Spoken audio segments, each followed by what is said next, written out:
Suamiku menertawakan pekerjaanku sebagai sampah. Di depan semua orang yang kupimpin dalam diam. Tanpa tahu akulah pemilik istana dan perusahaan yang akan menjatuhkannya. Sebelum mulai ceritanya, komen dulu kalian dari kota atau negara mana. Aku pengen tahu. Jangan lupa like, subscribe, dan aktifkan lonceng, supaya channel ini makin berkembang. Ruangan rapat itu masih berisik oleh tepuk tangan yang terlambat.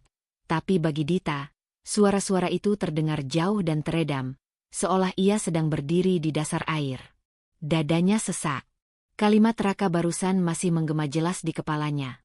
Tajam, merendahkan, dan diucapkan tanpa sedikit pun rasa bersalah. Pekerjaanmu itu sampah.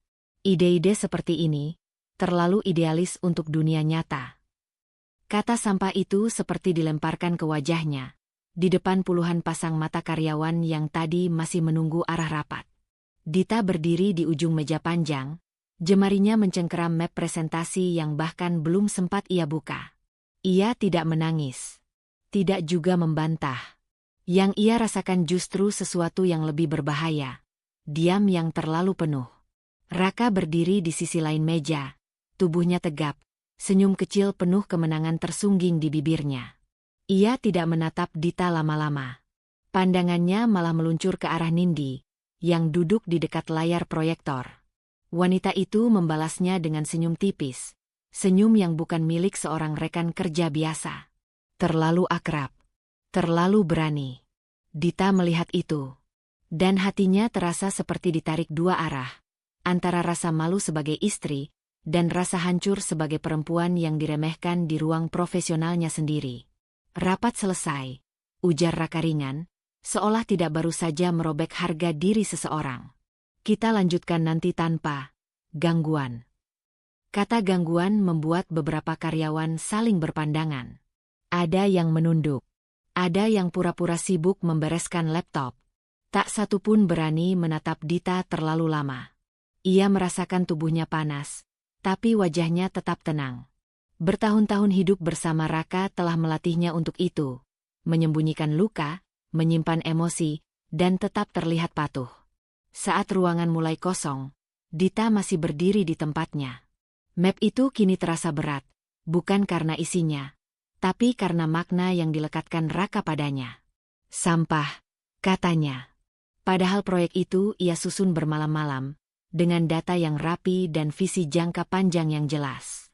Bukan hanya untuk perusahaan, tapi untuk membuktikan bahwa ia layak berada di sana. Dit. Suara itu datang pelan dari samping. Maya. Sahabatnya sejak sebelum Dita menikah, satu-satunya orang di kantor yang masih memanggil namanya dengan nada manusiawi, bukan jabatan atau ejekan terselubung. Maya berdiri dekat pintu, wajahnya tegang menahan emosi.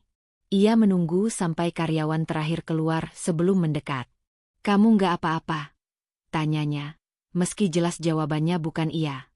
Dita menarik napas panjang. Aku baik, katanya singkat. Terlalu singkat untuk menjadi jujur. Maya menghela napas kesal. Dia keterlaluan. Ini kantor, Dit. Bukan ruang tamu rumah kalian. Nada suaranya bergetar, antara marah dan khawatir. Semua orang lihat barusan. Dan Nindi, dia sengaja. Nama itu membuat perut Dita mengeras. Nindi. Rekan kerja yang belakangan terlalu sering berada di sisi Raka. Terlalu sering tersenyum saat Dita berbicara. Terlalu nyaman mengambil alih peran yang bukan miliknya. Dita tidak bodoh. Ia hanya memilih diam. Sejauh ini.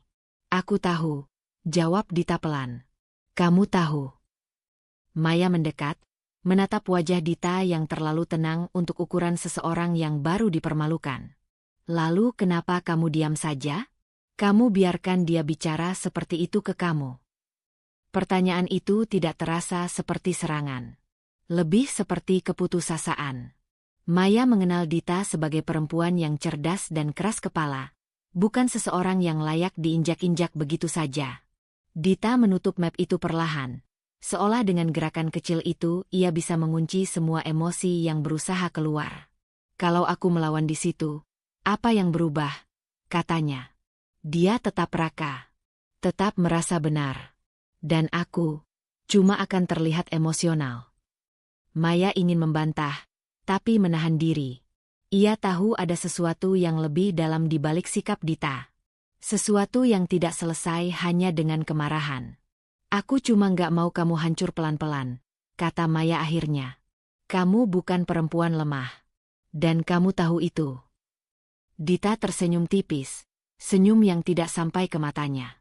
Aku tahu, ulangnya. Tapi kali ini, suaranya terdengar ragu, bukan pada Maya, melainkan pada dirinya sendiri.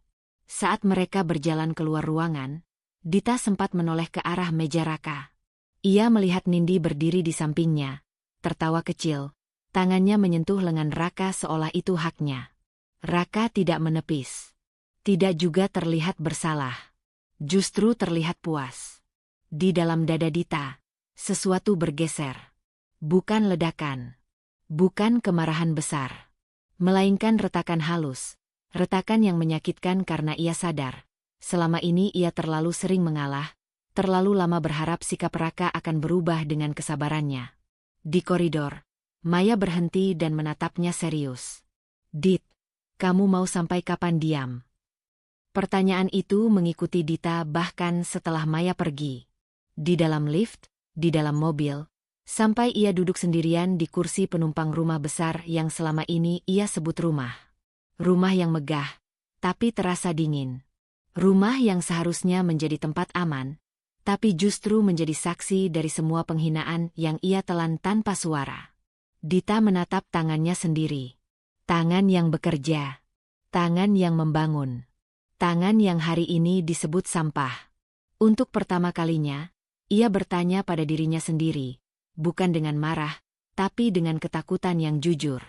Jika aku terus diam, apa yang akan tersisa dariku? Pertanyaan itu tidak ia jawab malam ini. Tapi keputusan kecil mulai terbentuk di dalam dadanya.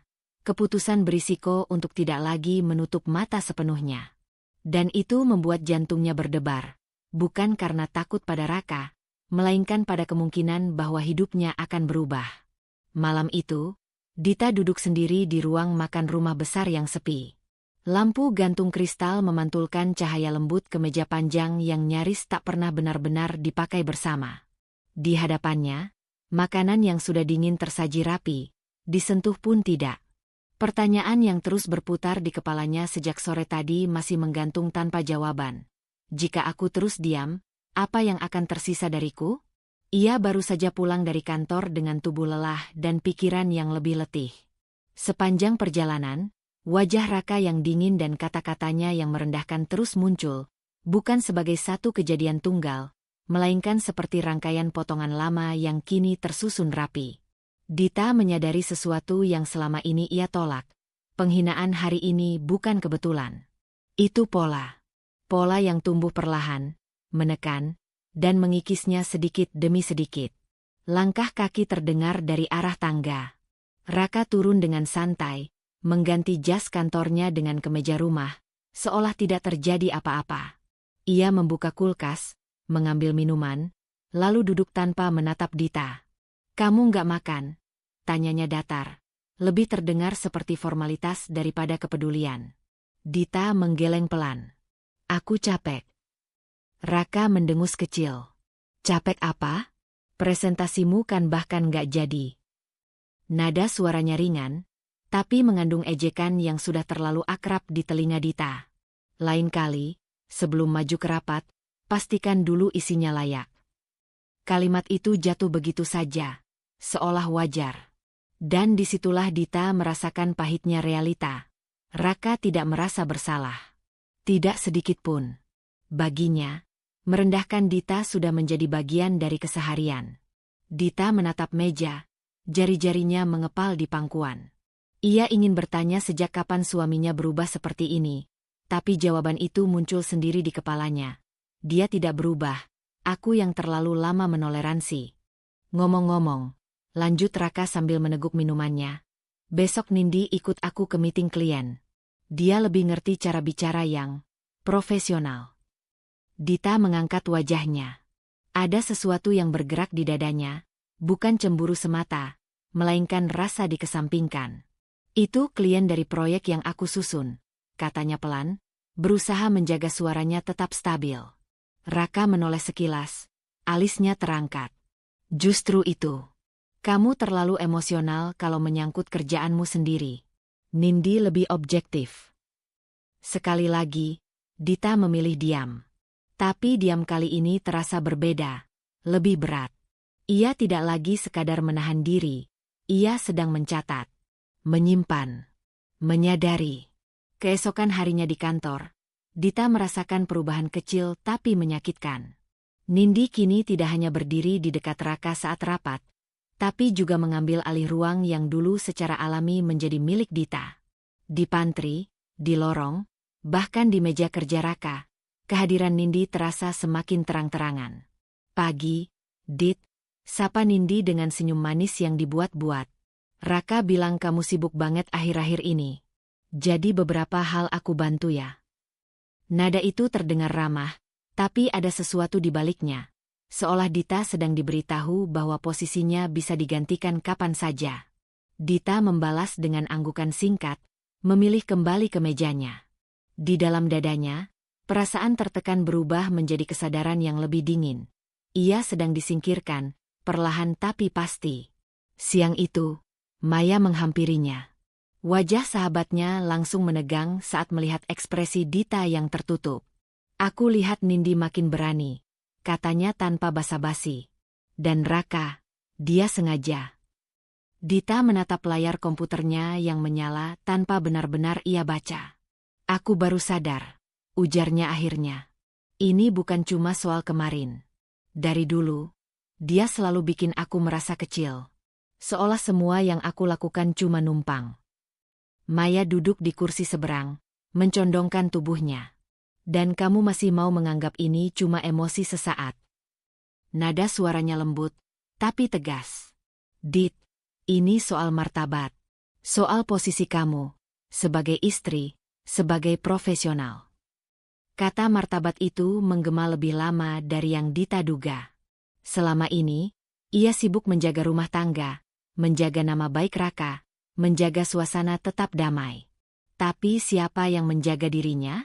Aku takut kalau aku melawan, semuanya makin hancur, kata Dita jujur. Aku nggak mau terlihat sebagai perempuan yang bermasalah. Maya menghela napas. Diam juga bukan berarti aman. Kamu cuma menunda rasa sakitnya. Percakapan itu menempel di benak Dita sepanjang sore. Setiap kali ia melihat Nindi tertawa kecil di sisi Raka, setiap kali Raka melewatinya tanpa menyapa, perasaan terlukanya berubah menjadi sesuatu yang lebih terarah. Bukan amarah meledak-ledak, melainkan keinginan untuk memahami posisinya sendiri. Malam itu, di kamar yang terasa terlalu luas, Dita duduk di tepi ranjang sambil memandangi lemari besi kecil di sudut ruangan. Sudah lama ia tidak membukanya. Di dalamnya tersimpan dokumen-dokumen lama, tentang rumah ini, tentang awal mula semua yang ia bangun sebelum menikah. Dita ragu. Tangannya sempat berhenti di udara.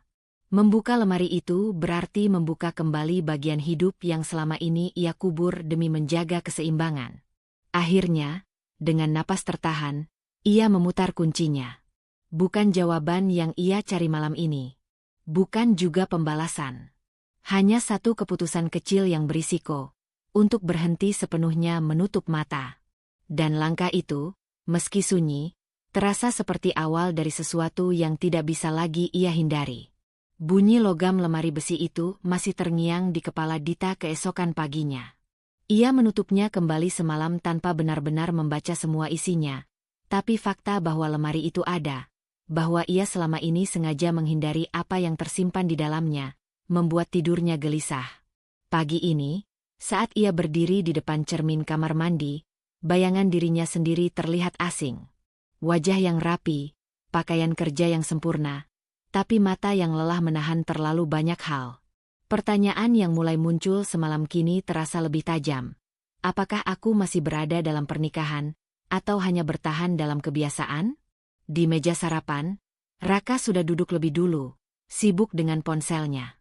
Ia tidak menyapa, tidak menoleh. Seolah keberadaan Dita tidak cukup penting untuk diakui. Dita menuang kopi sendiri, duduk berhadapan dengannya, dan untuk pertama kalinya sejak lama, ia tidak berusaha mencairkan suasana. Kita ada presentasi hari ini, kata Raka akhirnya, masih tanpa menatap. Ide kamu yang kemarin, jangan dibawa-bawa lagi. Dita mengangkat wajahnya. Kenapa? Raka mendengus, kini menatapnya dengan tatapan yang bukan sekadar meremehkan, tapi menilai. Karena itu nggak realistis. Kamu terlalu idealis. Dunia bisnis nggak pakai perasaan. Kalimat itu membuat Dita ingin tertawa getir. Perasaan, pikirnya. Bukankah justru Raka yang selalu mencampuradukan emosi pribadinya ke dalam keputusan profesional? Terutama saat itu menyangkut dirinya? Ia tidak menjawab. Bukan karena setuju, tapi karena ada sesuatu yang mulai berubah dalam dirinya. Diam kali ini bukan bentuk menyerah, melainkan jarak. Jarak untuk melihat Raka apa adanya, tanpa harapan-harapan lama yang menipu.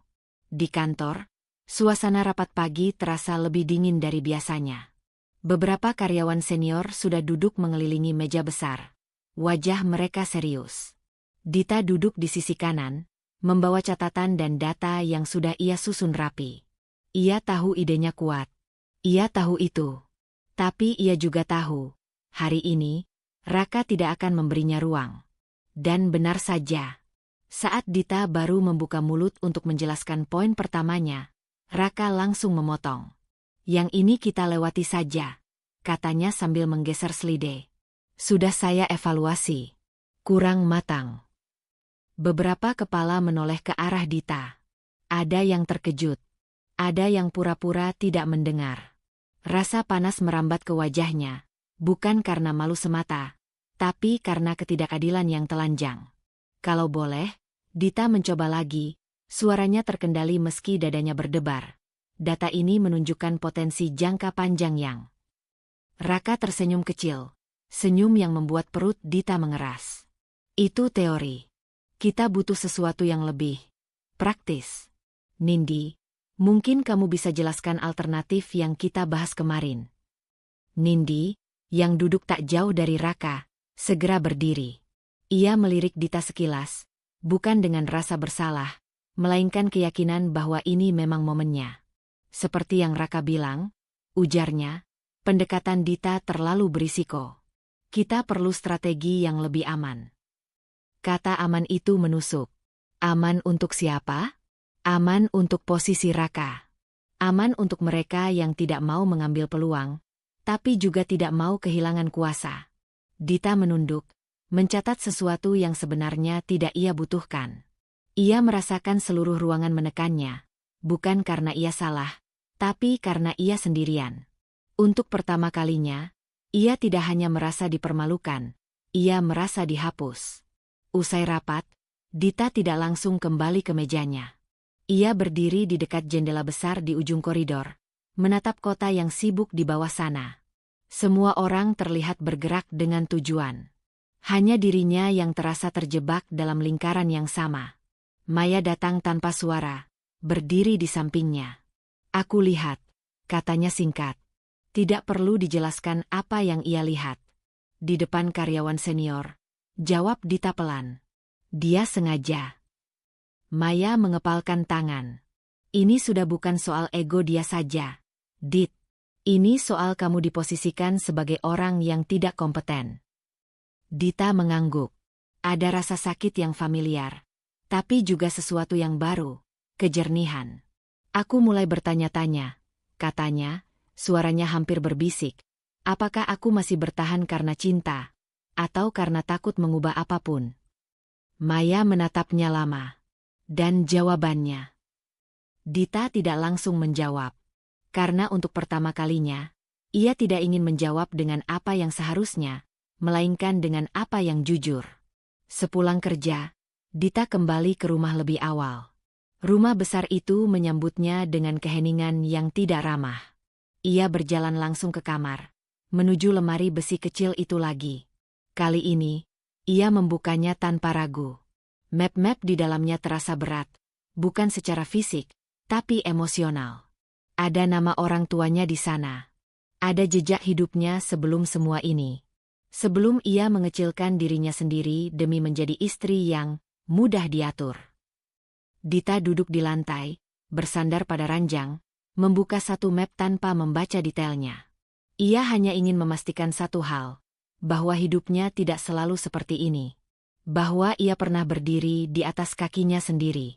Saat suara mobil Raka terdengar di luar, jantung Dita berdegup kencang. Ia buru-buru menutup map itu, menguncinya kembali. Bukan karena takut ketahuan, tapi karena ia belum siap menjelaskan. Belum sekarang. Namun satu keputusan kecil sudah diambil malam ini. Keputusan yang terasa berisiko karena untuk pertama kalinya, ia memilih menyimpan sesuatu untuk dirinya sendiri. Dan di ambang pintu kamar, saat Raka memanggil namanya dengan nada tidak sabar, Dita tahu, ia sudah berada di ambang keputusan yang lebih besar, dan tidak ada jalan kembali ke ketidaktahuan semula. Pagi itu, Dita datang ke kantor dengan perasaan yang belum sepenuhnya tenang sejak malam sebelumnya. Keputusan kecil yang ia ambil, membuka lemari besi dan kembali menyentuh bagian hidup yang selama ini ia kunci, masih terasa seperti denyut halus di dadanya. Bukan keberanian penuh, belum juga perlawanan. Lebih seperti kesadaran yang mulai menuntut konsekuensi. Ia belum sempat duduk ketika ponselnya bergetar. Sebuah pesan singkat dari tim proyek membuat langkahnya terhenti. "Dit, jadwal presentasi ke klien dibatalkan." Katanya arah proyek diubah total oleh manajemen. Jari Dita mengencang di sekitar ponsel. Proyek itu adalah hasil kerja berbulan-bulan. Ia tahu betul potensi dan risikonya. Perubahan arah tanpa diskusi bukan sekadar keputusan bisnis. Itu sabotase yang dibungkus rapi. Ia melangkah cepat menuju ruang kerja Raka. Pintu terbuka. Raka dan Nindi ada di dalam, berdiri terlalu dekat di depan papan presentasi. Mereka berhenti berbicara saat melihat Dita masuk. "Ada apa?" tanya Dita langsung, tanpa basa-basi. Raka menoleh dengan ekspresi yang sudah ia kenal. Ekspresi orang yang merasa memegang kendali. "Proyekmu kita hentikan," katanya datar. "Klien butuh sesuatu yang lebih masuk akal." Tanpa evaluasi. Dita menahan getaran di suaranya. Tanpa diskusi dengan tim. Nindi menyilangkan tangan, tersenyum tipis. "Kami sudah diskusikan berdua. Dan jujur saja, idemu terlalu spekulatif. Kalau dipaksakan, bisa merugikan perusahaan." Kalimat itu terasa seperti pengulangan dari rapat kemarin. Tapi kini dampaknya lebih nyata. Bukan hanya pendapat, ini keputusan. Dita menatap Raka, berharap ada sisa profesionalisme yang bisa ia ajak bicara. "Ini bukan tentang ide," lanjut Raka, suaranya kini lebih tajam. "Ini tentang kemampuanmu. Kamu harus tahu batas."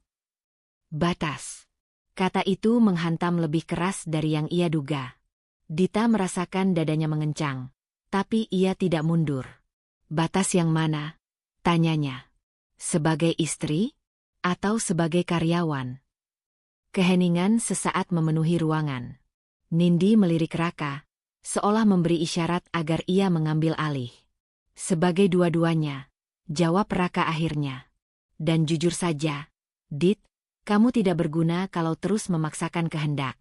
Kamu bikin suasana kerja nggak kondusif." Kalimat itu menancap dalam. Tidak berguna. Bukan hanya meremehkan pekerjaannya, tapi keberadaannya. Dita keluar dari ruangan itu dengan langkah yang terasa lebih berat dari biasanya.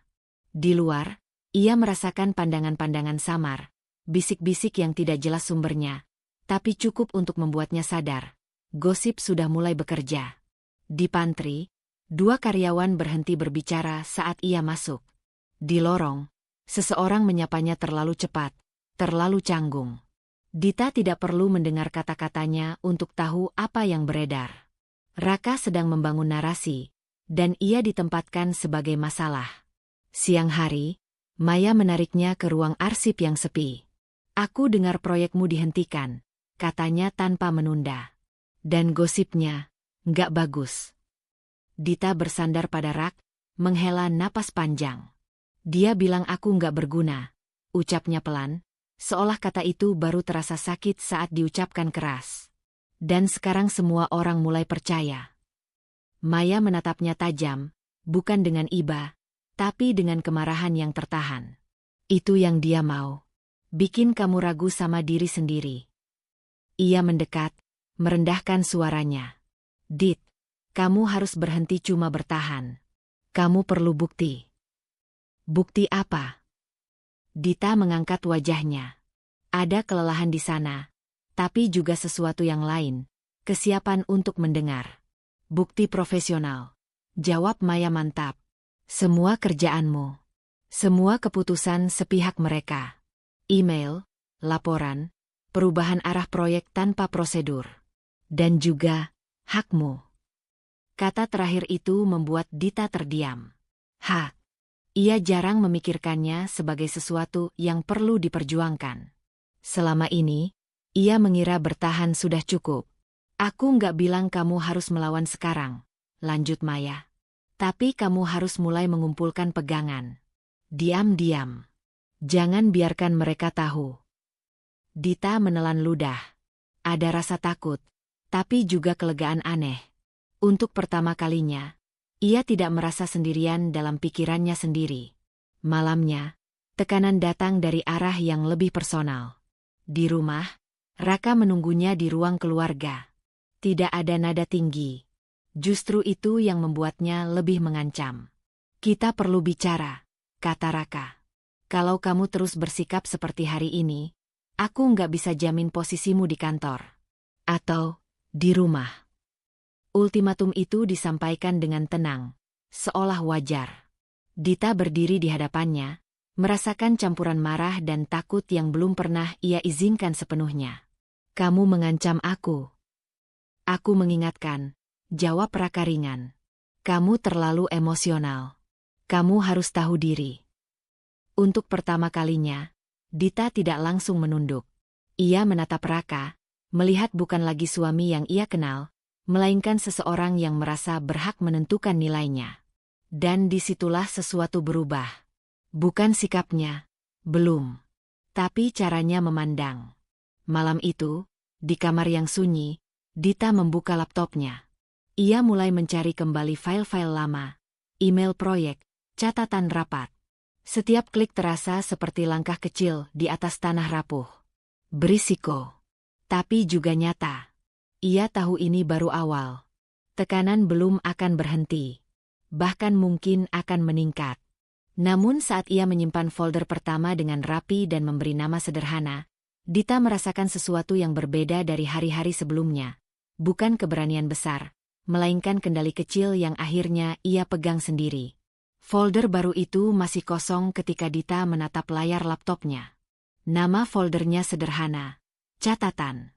Tapi berat maknanya membuat jemarinya berhenti di atas keyboard. Keputusan kecil semalam untuk mulai mengumpulkan pegangan kini menuntut kelanjutan. Diam tidak lagi cukup. Namun bergerak juga berarti membuka risiko yang belum sepenuhnya ia pahami. Ia menarik napas dalam-dalam, lalu mulai menulis. Hari, jam, kalimat persis yang diucapkan Raka. Keputusan proyek yang diubah sepihak. Email yang tidak pernah diteruskannya. Setiap detail ia tulis tanpa emosi, seperti seorang pengamat yang sedang mencatat peristiwa orang lain. Justru dengan cara itu, Dita menyadari sesuatu yang selama ini kabur. Ini bukan sekadar pertengkaran suami istri. Ini pola sistematis yang menyentuh karirnya, reputasinya, dan masa depannya. Pagi itu di kantor, Dita datang lebih awal.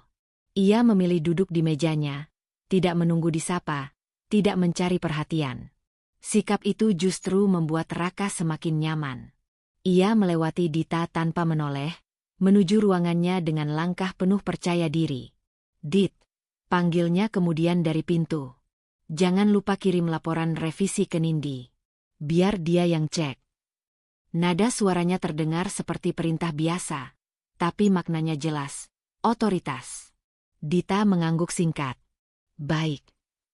Raka tersenyum kecil, puas. Ia tidak melihat apa yang tidak ingin ia lihat, perubahan halus di mata Dita. Bukan lagi mata yang menunggu persetujuan, melainkan mata yang mengamati. Siang hari, Nindi menghampiri meja Dita.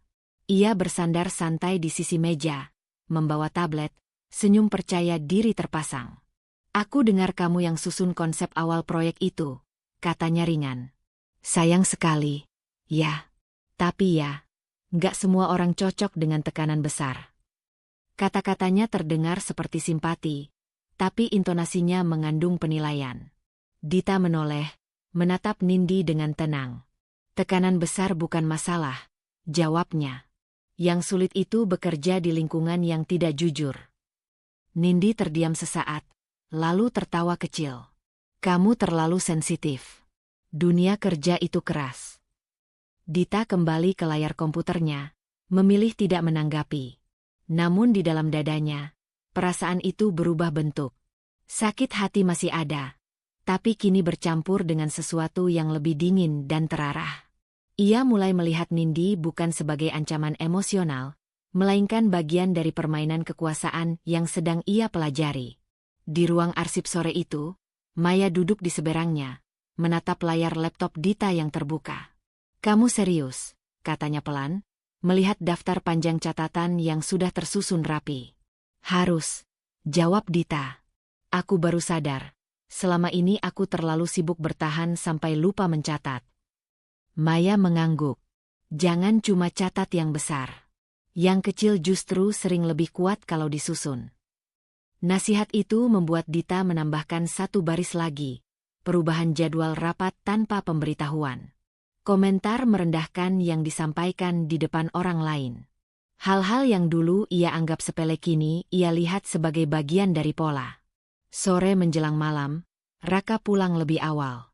Di rumah, suasananya berbeda. Ia terlihat lebih ringan, bahkan bersenandung kecil. Dita mengamati dari jauh, menyadari ironi yang menyakitkan. Kepercayaan diri Raka tumbuh dari anggapannya bahwa Dita sudah dikalahkan.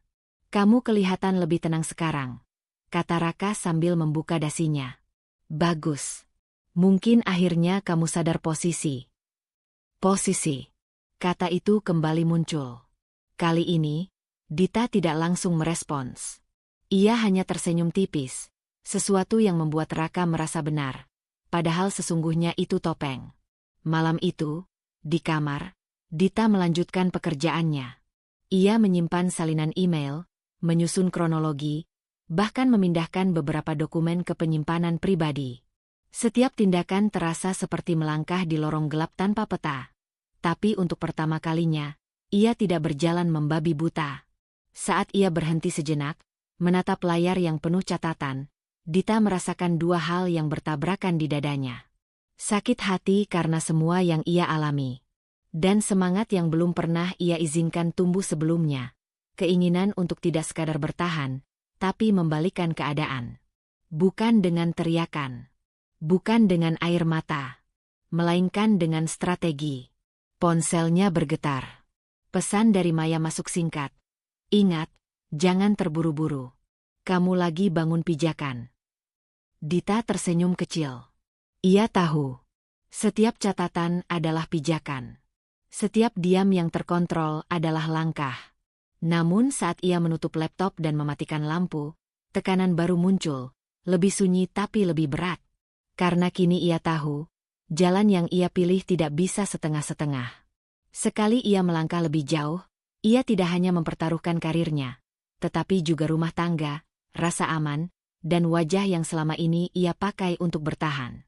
Dan untuk pertama kalinya, Dita menyadari, rencana diam-diam ini bisa menyelamatkannya, atau menghancurkan segalanya. Pagi itu, Dita memasuki kantor dengan langkah yang lebih terukur dari biasanya. Rencana diam-diam yang mulai ia bangun sejak beberapa hari lalu membuat setiap geraknya terasa penuh perhitungan. Ia tidak lagi sekadar bekerja, ia sedang mengamati. Dan itu melelahkan dengan cara yang berbeda. Reputasinya di kantor mulai berubah. Ia bisa merasakannya dari cara orang-orang menyapanya. Terlalu hati-hati, terlalu cepat, atau justru menghindar. Beberapa rekan yang dulu biasa berdiskusi dengannya kini hanya mengangguk singkat. Gosip yang ditanam Raka mulai bekerja, pelan tapi pasti. Dita tidak mendengar kata-kata itu secara langsung, tapi sikap orang-orang sudah cukup menjelaskan. Di mejanya, ia membuka laptop dan melanjutkan pekerjaannya seperti biasa. Profesional. Terkendali. Setiap kali rasa panas naik ke dadanya, ia menahannya, mengingatkan diri sendiri bahwa reaksi emosional hanya akan menguatkan narasi yang dibangun Raka tentang dirinya. Rapat penting siang itu menjadi ujian terbesar sejauh ini. Ruang rapat utama penuh oleh karyawan senior dan beberapa perwakilan klien. Dita duduk di sisi meja, membawa catatan lengkap. Ia tahu proyek ini krusial, dan ia sudah menyiapkan analisis yang kuat. Namun sebelum ia sempat mempresentasikan apapun, Raka mengambil alih. "Kita perlu efisiensi," kata Raka lantang, suaranya terdengar penuh keyakinan. Dan jujur saja, pendekatan yang selama ini diajukan Dita terlalu bertele-tele. Beberapa pasang mata langsung beralih ke Dita. Ia merasakan jantungnya berdetak lebih cepat, tapi wajahnya tetap tenang. Ia menunggu, memberi ruang. Namun Raka tidak berhenti di situ.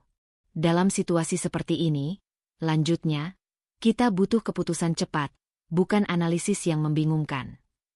Kata membingungkan itu jelas ditujukan padanya. Dita menatap meja, mencatat sesuatu, padahal yang ia tulis hanyalah waktu dan kalimat Raka barusan. Tangannya bergerak otomatis, seperti refleks. Ponsel yang tergeletak di samping laptopnya menyala samar. Mode perekam aktif, tersembunyi di balik layar. Ia tidak merencanakan ini sebagai aksi balas dendam, lebih sebagai pengaman. Namun saat Raka kembali memotong penjelasannya dengan senyum meremehkan, Dita menyadari betapa pentingnya momen ini. "Kalau ada keberatan, sebaiknya disampaikan setelah rapat," ujar Raka sambil melirik Dita sekilas. "Kita nggak punya waktu untuk ketidaksiapan." Ketidaksiapan. Kata itu membuat napas Dita tercekat sejenak. Namun alih-alih membantah, ia mengangguk pelan. Di dalam dirinya, ada konflik yang menggerogoti, antara dorongan untuk membela diri dan tekad untuk tetap diam demi sesuatu yang lebih besar. Rapat berakhir dengan keputusan sepihak. Dita mengemasi barang-barangnya tanpa berkata apa-apa. Beberapa karyawan senior menatapnya dengan ekspresi campur aduk. Ada yang iba, ada yang ragu. Tak satu pun berani bicara. Di koridor, Maya menunggunya.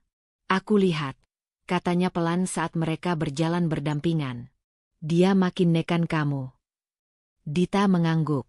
"Dan semua orang melihatnya," jawabnya. Tapi tidak ada yang menghentikannya. Maya berhenti di dekat jendela, menatap Dita dengan serius. "Itu sebabnya kamu harus sabar. Jangan sekarang. Jangan terpancing." Ia menurunkan suaranya.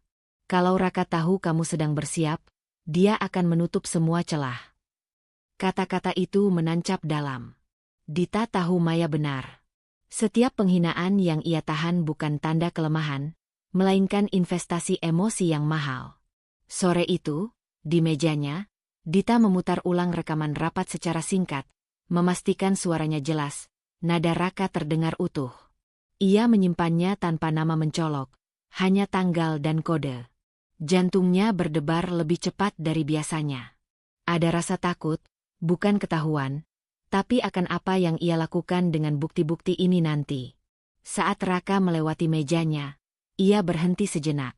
"Kamu terlalu diam akhir-akhir ini," katanya. "Aku harap kamu belajar." Dita menatap layar komputernya. "Aku sedang belajar," jawabnya pelan.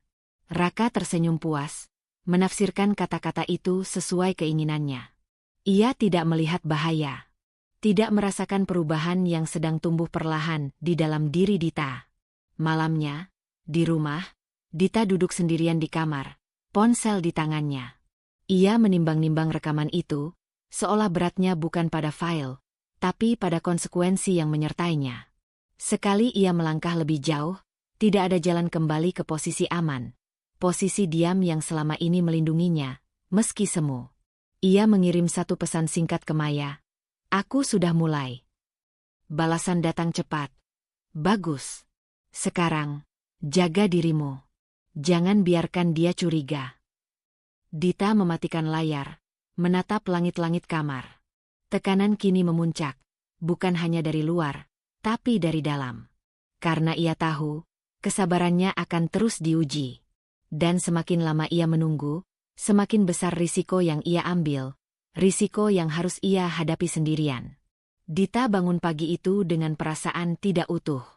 Tekanan dari kemarin belum surut, justru mengendap seperti beban yang menempel di dada. Rekaman rapat yang ia simpan semalam terasa aman, tapi aman yang rapuh, seolah satu kesalahan kecil bisa meruntuhkan semuanya. Ia berdiri di depan cermin, merapikan rambut, dan bertanya pada bayangannya sendiri, "Sampai kapan aku bisa bertahan seperti ini?" Di meja makan, Raka sudah duduk bersama seseorang yang tidak ia duga akan hadir sepagi itu. Ibu Rina, Ibu Raka, tersenyum tipis saat melihat Dita, senyum yang sopan tapi dingin. Dita membalasnya dengan anggukan hormat. Sejak awal pernikahan, hubungannya dengan ibu mertuanya selalu datar. Tidak hangat, tapi juga tidak bermusuhan. Setidaknya, selama ini, kamu kelihatan kurusan, kata Ibu Rina sambil mengaduk teh. Nada suaranya netral, tapi matanya mengamati Dita dari ujung rambut sampai ujung kaki. Kerja terus ya? Dita mengangguk. Iya, Bu. Perempuan itu harus tahu kapan berhenti, sambungnya. Kalau terlalu sibuk, nanti lupa tugas utamanya. Kalimat itu seperti sindiran halus yang sengaja diarahkan. Raka tersenyum kecil, seolah menemukan sekutu. Dita menunduk, memilih tidak menanggapi. Namun di dalam kepalanya, alarm kecil berbunyi. Ada sesuatu yang berubah. Perubahan itu terasa semakin jelas saat Ibu Rina menyebut nama yang membuat perut Dita mengeras. Kemarin aku ketemu Nindi, katanya santai. Anaknya ramah. Pintar juga. Raka cerita, dia banyak membantu di kantor. Dita mengangkat wajahnya. Sekilas saja. Cukup untuk menangkap makna di balik kata-kata itu. Ini bukan pujian biasa.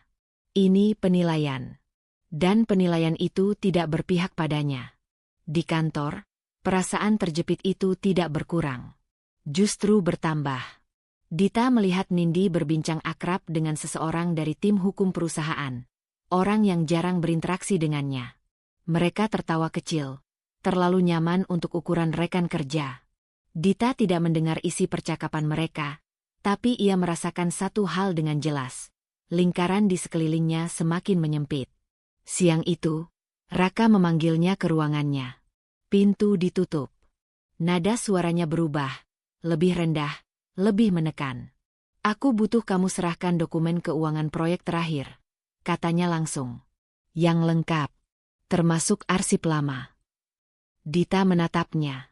Untuk apa? Audit internal, jawab Raka cepat. Terlalu cepat. Aku yang bertanggung jawab sekarang. Kamu tinggal ikuti. Kata ikuti membuat Dita menahan napas. Ini bukan permintaan. Ini ujian.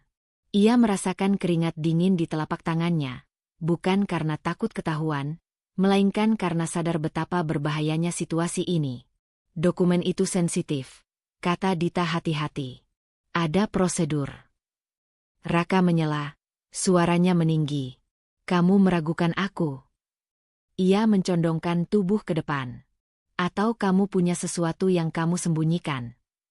Pertanyaan itu menggantung di udara. Dita menatap mata Raka, melihat kecurigaan yang mulai tumbuh. Kecurigaan yang belum mengarah pada kebenaran, tapi cukup untuk melukai. Di saat yang sama, ada rasa aneh yang menyelinap di dadanya. Rasa puas kecil. Karena Raka tidak tahu. Tidak tahu bahwa dokumen yang ia tuntut itu bukan sekadar berkas kerja, melainkan bagian dari kendali yang selama ini Dita pegang diam-diam sebagai pemilik sah perusahaan.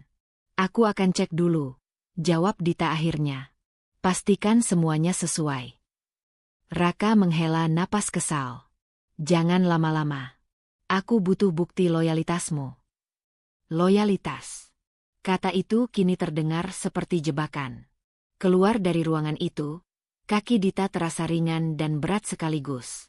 Ia berjalan ke pantry, menuang air tanpa benar-benar haus. Maya muncul di sisinya, seolah tahu Dita membutuhkannya. Ada apa? Tanya Maya pelan. Mereka minta dokumen. Jawab Dita. Dan keluarga Raka. Aku rasa mereka sudah berpihak. Maya mengerutkan kening. Ibu mertuamu. Dita mengangguk. Dia menyebut Nindi. Dengan cara yang tidak netral. Maya terdiam sejenak. Lalu berkata dengan suara yang lebih tegas. Berarti tekanannya naik level. Ini bukan cuma kantor lagi. Ini rumah. Kata-kata itu menembus lapisan pertahanan Dita. Rumah. Tempat yang seharusnya aman, kini ikut menekan. Ia merasakan campuran emosi yang membuat dadanya sesak. Sakit hati karena dikhianati, amarah karena diremehkan, takut kehilangan segalanya. Pekerjaan, pernikahan, bahkan tempat berpijak. Namun di balik semua itu, ada satu rasa yang ia hampir takut akui. Kelegaan kecil karena masih memegang satu rahasia besar. Malamnya, Dita membuka kembali lemari besi. Ia mengambil beberapa dokumen, menatap nama-nama dan angka-angka yang membuktikan kebenaran posisinya. Tangannya gemetar, bukan karena ragu, tapi karena sadar betapa mudahnya semua ini berubah menjadi perang terbuka. Ia menyimpan dokumen itu terpisah, lebih aman. Lalu ia membuat keputusan kecil yang berisiko, menyerahkan sebagian berkas yang diminta Raka, yang tidak berbahaya, dan menyembunyikan inti yang paling menentukan. Saat ia menutup lemari besi dan menguncinya, Dita tahu satu hal pasti. Tekanan kini datang dari segala arah. Dan langkah kecil yang ia ambil malam ini mungkin akan menjadi awal dari permainan yang jauh lebih berbahaya. Permainan yang menuntut ketenangan, kecerdikan, dan keberanian untuk terus menyimpan identitas aslinya lebih lama. Dita menutup map terakhir dan mengembalikannya ke lemari besi dengan hati-hati. Keputusan semalam untuk menyerahkan sebagian dokumen kepada Raka masih terasa menggantung. Aman untuk sekarang, tapi penuh kemungkinan buruk jika ia lengah.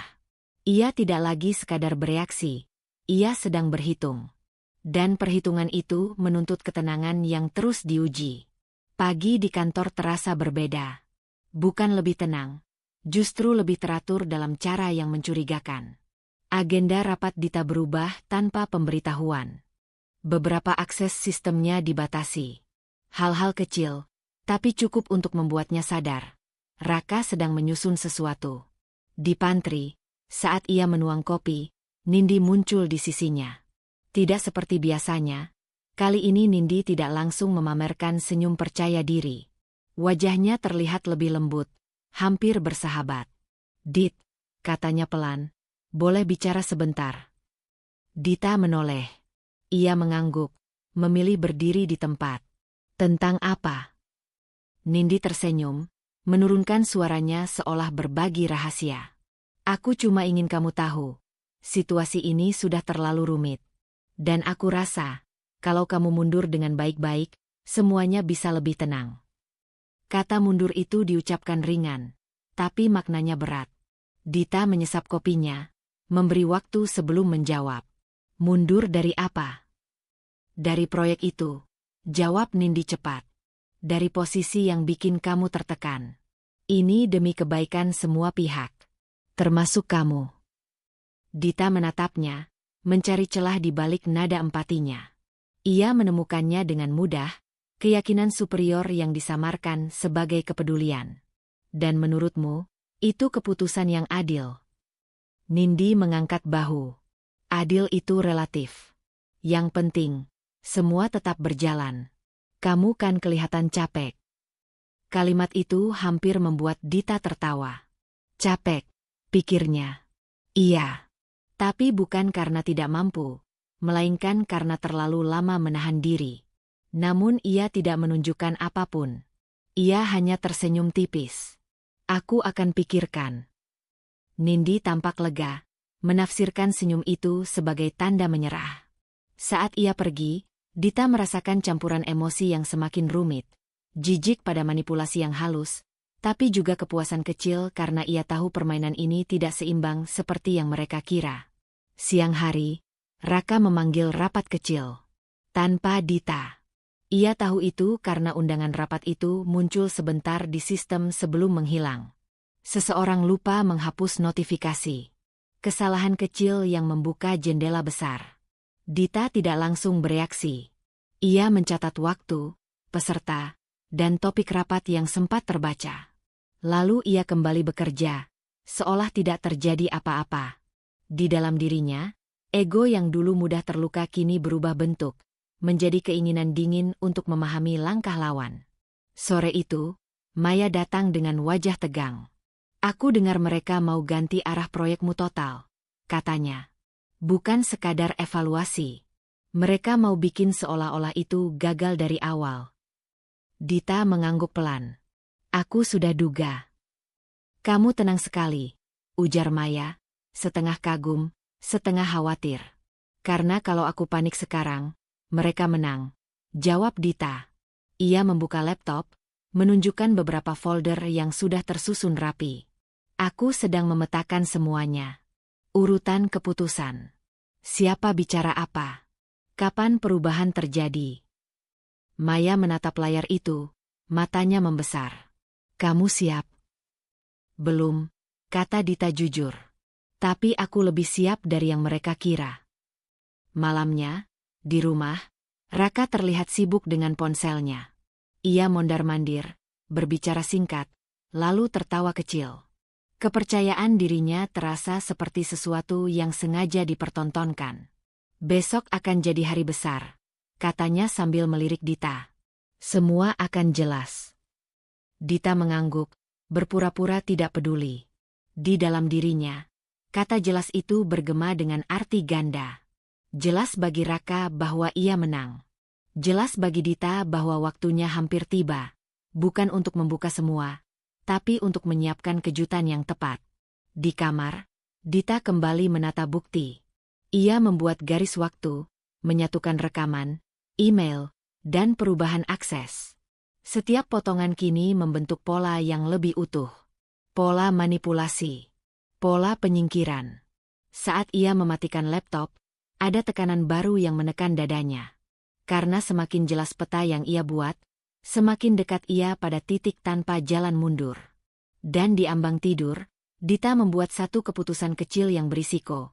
Ia akan membiarkan Raka melangkah lebih jauh dalam rencananya. Bukan karena ia kalah, melainkan karena kejutan terbaik hanya bekerja saat lawan merasa paling menang. Pagi itu, Dita berangkat kerja dengan perasaan yang lebih berat dari hari-hari sebelumnya. Keputusan kecil yang ia ambil semalam, membiarkan Raka melangkah lebih jauh dalam rencananya, masih terasa seperti batu di perutnya. Ia tahu risikonya. Semakin lama ia diam, semakin dalam ia terjebak. Namun justru disitulah ia berharap menemukan celah yang tidak mereka sadari. Tekanan pertama datang dari rumah. Di meja makan, suasana terasa lebih ramai dari biasanya. Ibu Rina kembali datang. Kali ini ditemani adik Raka yang jarang berkunjung. Mereka berbincang ringan, tapi setiap kalimatnya terasa diarahkan. Dita duduk di ujung meja, mendengarkan. Raka itu sekarang bebannya besar, kata Ibu Rina sambil menyesap teh. Perusahaan bukan main-main. Perlu orang-orang yang benar-benar kuat di sekelilingnya. Dita menunduk, mengaduk sarapannya. Ia tahu kalimat itu bukan pujian.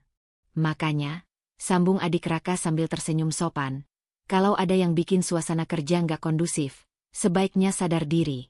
Demi keluarga juga. Tidak ada yang menyebut namanya. Tidak perlu. Intimidasi itu disampaikan dengan cara yang rapi, cukup halus untuk disangkal, cukup tajam untuk melukai. Dita mengangguk pelan, menyimpan rasa perih yang muncul bukan karena kata-kata mereka, melainkan karena kesadaran bahwa ia berdiri sendirian di lingkaran ini. Di kantor, tekanan kedua menunggunya. Begitu Dita melangkah masuk ke ruang kerja tim proyek, suasana terasa kaku. Beberapa orang berhenti berbicara. Yang lain berpura-pura sibuk. Ia merasakan tatapan-tatapan singkat yang syarat tanda tanya. Gosip telah bekerja lebih efektif daripada perintah. Dit, panggil salah satu anggota tim dengan ragu. Arah proyek kita sebenarnya yang mana? Soalnya, katanya ada perubahan lagi. Katanya. Kata itu kembali muncul. Dita menarik napas, menenangkan diri. Arah resmi masih seperti yang terakhir kita bahas. Jawabnya profesional. Kalau ada perubahan, akan disampaikan secara formal. Jawaban itu terdengar tegas, tapi ia bisa melihat keraguan di mata mereka. Kepercayaan mulai terkikis.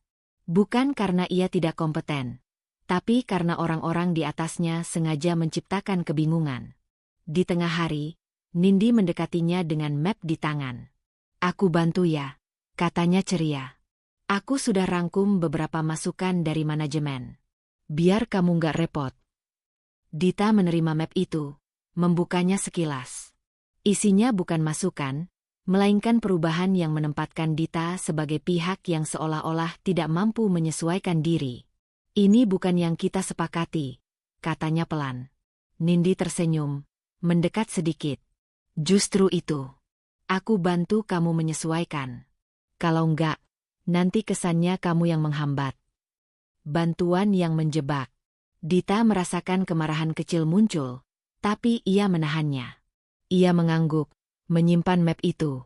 Di dalam kepalanya, satu catatan lagi ditambahkan. Sore itu, Raka muncul di ruang kerja tim dengan sikap yang semakin arogan.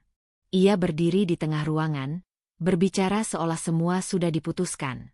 "Kita akan evaluasi ulang kepemimpinan proyek," katanya lantang. "Biar lebih efektif." Beberapa orang menoleh ke arah Dita. Raka menangkapnya dan tersenyum tipis. "Tenang saja," lanjutnya. "Semua demi hasil terbaik." Dita merasakan jantungnya berdetak lebih cepat. Ini bukan lagi ancaman terselubung. Ini langkah nyata untuk menyingkirkannya.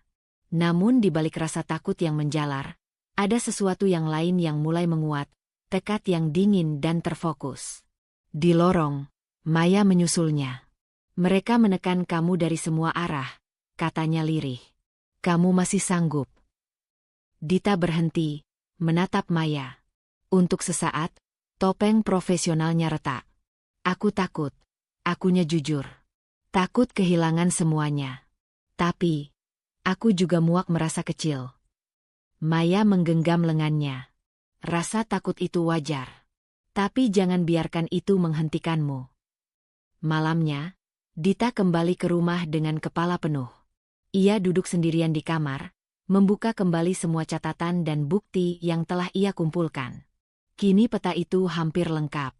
Setiap gosip, setiap perubahan sepihak, setiap tekanan dari keluarga Raka, semuanya membentuk gambaran yang jelas tentang permainan yang sedang berlangsung. Tangannya gemetar saat ia menyadari satu hal penting. Jika ia terus menunggu, mereka akan menghancurkannya pelan-pelan. Namun jika ia bergerak terlalu cepat, ia bisa kehilangan segalanya dalam sekejap. Di tengah ketakutan itu, muncul tekad yang lebih tegas dari sebelumnya. Dita menutup laptop, berdiri, dan menatap lemari besi di sudut kamar. Di sanalah kunci sebenarnya berada.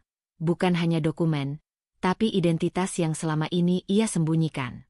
Ia belum siap membuka semuanya. Belum sekarang. Tapi malam ini, Dita mengambil keputusan kecil yang berisiko.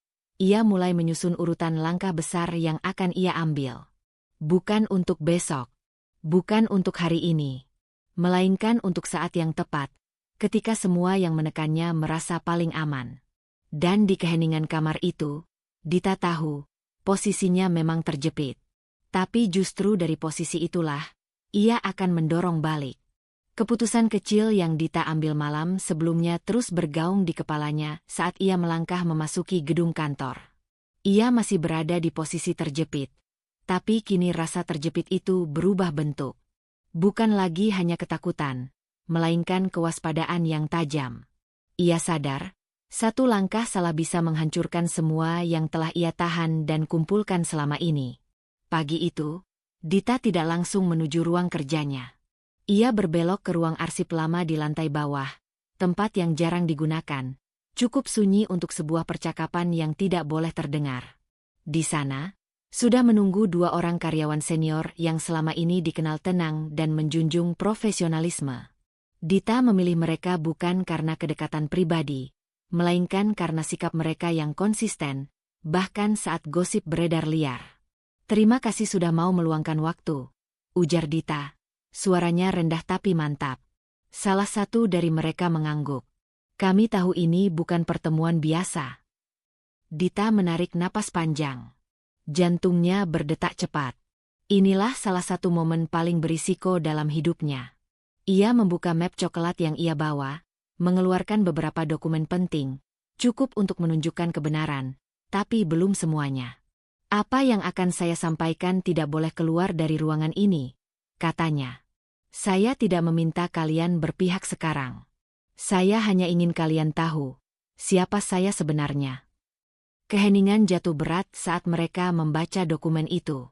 Mata yang semula ragu berubah terkejut. Salah satu dari mereka menatap Dita lama, seolah mencoba menyatukan potongan-potongan yang selama ini terasa janggal. Jadi, selama ini. Dita mengangguk. Ya. Dan alasan saya diam bukan karena saya lemah. Ia tidak memohon dukungan. Ia hanya berdiri di sana, jujur dan rapuh, tapi dengan punggung tegak. Dalam dirinya, ada ketakutan besar. Bagaimana jika mereka menolak?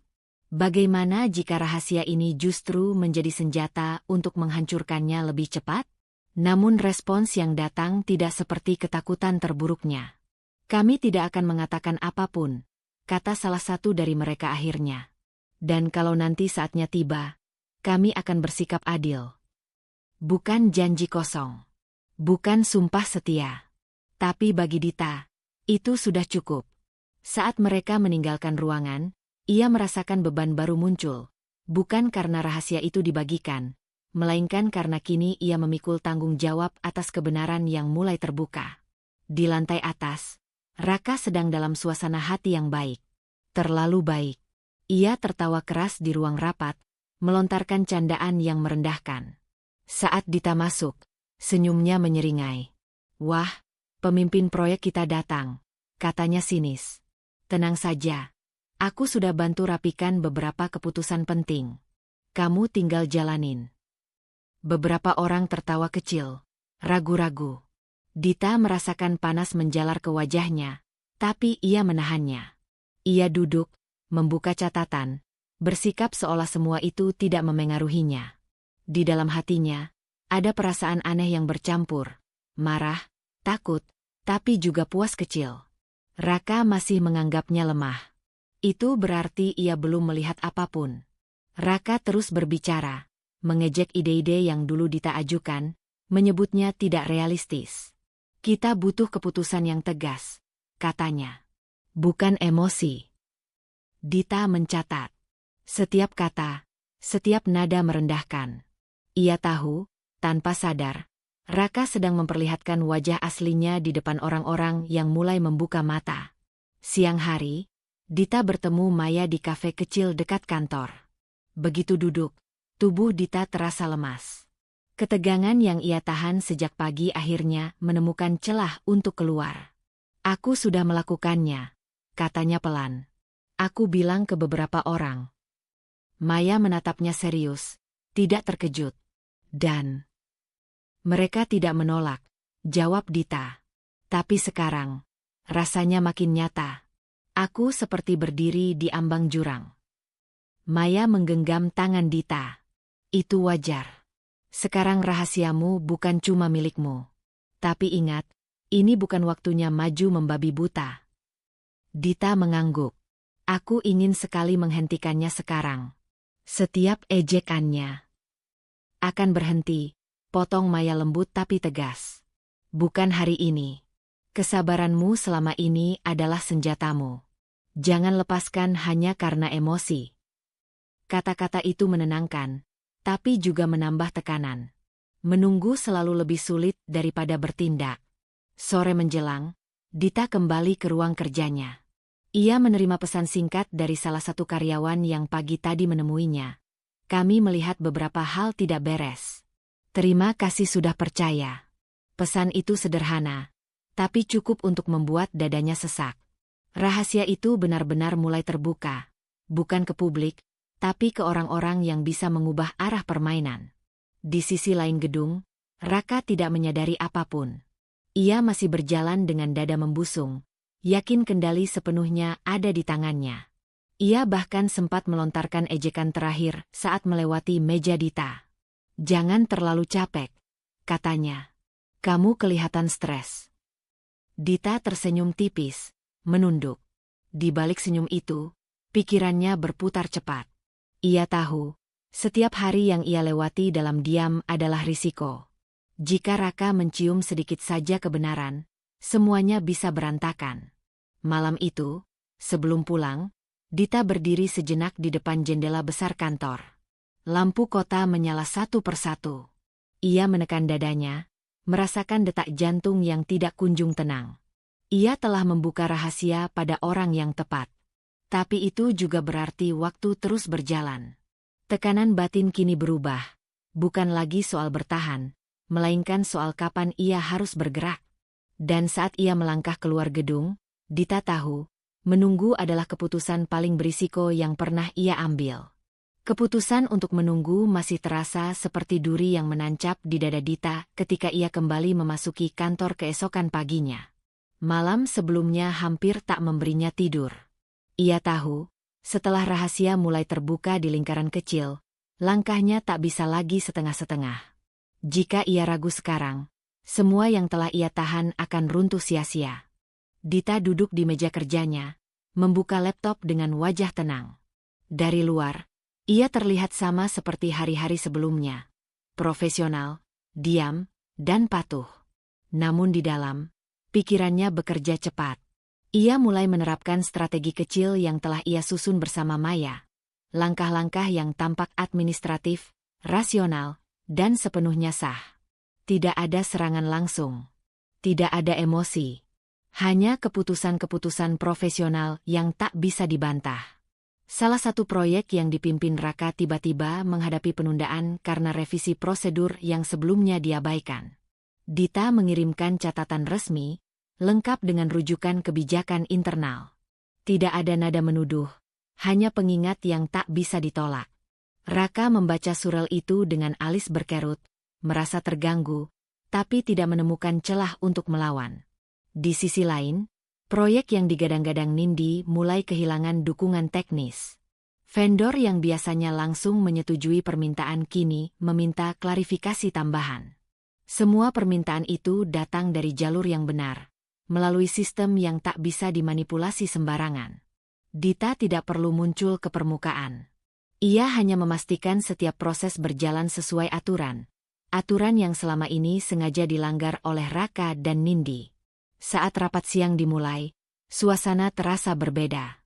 Raka berbicara lebih keras dari biasanya, seolah volume suaranya bisa menutupi kegelisahan yang mulai muncul. Ia mengkritik tim, menyalahkan keterlambatan, dan melempar pandangan tajam ke arah Dita. "Kita kehilangan momentum," katanya. "Dan aku ingin tahu kenapa sekarang semuanya jadi ribet." Dita mengangkat kepala perlahan. "Kita hanya menjalankan prosedur yang selama ini tertulis," jawabnya singkat. Nada suaranya datar, tak menantang, tapi cukup jelas. Beberapa orang di ruangan itu saling bertukar pandang. Tidak ada yang membela Raka seperti biasanya. Itu membuat dadanya terasa panas. Untuk pertama kalinya, ia merasakan sesuatu yang tak ia kenali, kehilangan kontrol. Nindi mencoba menyela dengan senyum tipis. "Mungkin kita bisa cari jalan pintas." Dita menoleh, tatapannya tenang. "Kita sudah terlalu sering mencari jalan pintas," katanya. "Hasilnya bisa dilihat sekarang." Kata-kata itu tidak terdengar tajam, tapi efeknya menghantam. Nindi terdiam.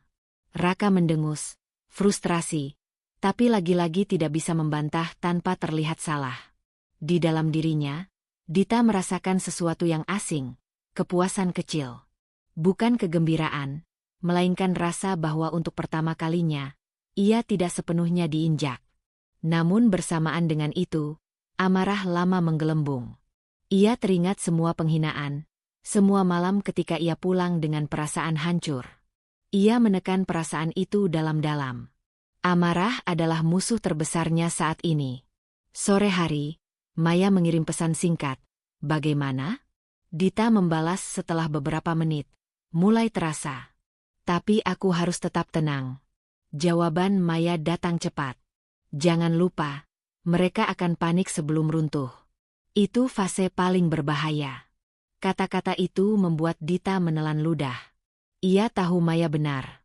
Raka bukan tipe yang menyerah ketika merasa terpojok. Ia tipe yang menyerang lebih liar. Benar saja, menjelang pulang, Raka memanggil Dita ke ruangannya. Pintu ditutup agak keras. Tidak ada teriakan, tapi udara di ruangan itu tegang. Ada yang berubah, kata Raka, menatapnya tajam. Orang-orang jadi aneh. Proyekku tersendat. Ini ulahmu. Dita menahan napas, menjaga ekspresinya tetap netral. Aku hanya melakukan tugasku, jawabnya. Sama seperti kamu. Raka tertawa pendek, tidak tulus. Jangan sok suci. Kamu pikir aku tidak tahu permainanmu? Untuk sesaat, Dita ingin membalas. Ingin membuka semuanya sekarang juga. Namun ia mengingat pesan Maya, mengingat tujuan akhirnya. Ia memilih diam. Diamnya Dita membuat Raka semakin gelisah. Kamu tidak akan kemana-mana tanpa aku, katanya, lebih sebagai pengingat untuk dirinya sendiri. Jangan lupa itu. Kalimat itu menusuk, tapi juga menyalakan api kecil dalam diri Dita. Ia menyadari sesuatu. Raka mulai takut. Bukan takut kehilangan Dita sebagai istri, tapi takut kehilangan kuasa. Malamnya, di rumah, Dita duduk sendirian di ruang tamu. Rumah besar itu terasa sunyi, dingin, seolah menyimpan semua kata yang tak pernah terucap. Ia memandangi dinding, mengingat bagaimana selama ini ia merasa seperti tamu di tempat yang seharusnya memberinya rasa aman. Strateginya mulai berjalan. Konsekuensi mulai menampakkan diri. Tapi justru itulah yang membuat tekanan batinnya meningkat. Jika ia terus melangkah, tidak ada jalan kembali. Jika ia berhenti sekarang, Raka akan bangkit lebih kejam. Dita mengambil ponselnya, membuka folder berisi catatan dan rekaman yang telah ia kumpulkan. Jarinya bergetar sesaat. Ia menutup mata, menarik napas panjang. Untuk pertama kalinya, ia mempertimbangkan langkah berikutnya. Langkah yang lebih berisiko, memperluas lingkaran orang yang mengetahui kebenaran. Ia tahu, sekali itu dilakukan, pertarungan akan memasuki tahap yang jauh lebih berbahaya. Dan disitulah Dita berhenti, terjaga di antara kepuasan kecil dan ketakutan besar, sadar bahwa keputusan berikutnya bisa menentukan apakah ia akan benar-benar menang, atau kehilangan segalanya. Dita memasuki kantor dengan langkah yang terasa lebih berat dari biasanya. Bukan karena lelah, melainkan karena kesadaran baru yang menempel di benaknya sejak malam sebelumnya. Permainan ini sudah terlalu jauh untuk dihentikan dengan aman. Ia bisa merasakannya dari cara orang-orang menatapnya pagi itu. Lebih lama, lebih hati-hati, seolah ada sesuatu yang ingin mereka katakan tapi masih ditahan. Di depan meja kerjanya, sebuah map tipis telah tergeletak rapi. Dita tidak langsung membukanya. Ia duduk, menenangkan napas, lalu baru menarik map itu perlahan. Di dalamnya ada salinan laporan proyek, dengan beberapa catatan kecil di pinggir halaman. Tulisan tangan seseorang yang ia kenali sebagai milik karyawan senior yang beberapa waktu lalu ia percaya. Ini bukan salah timmu. Ada alur keputusan yang sengaja dipelintir. Dita menutup map itu kembali.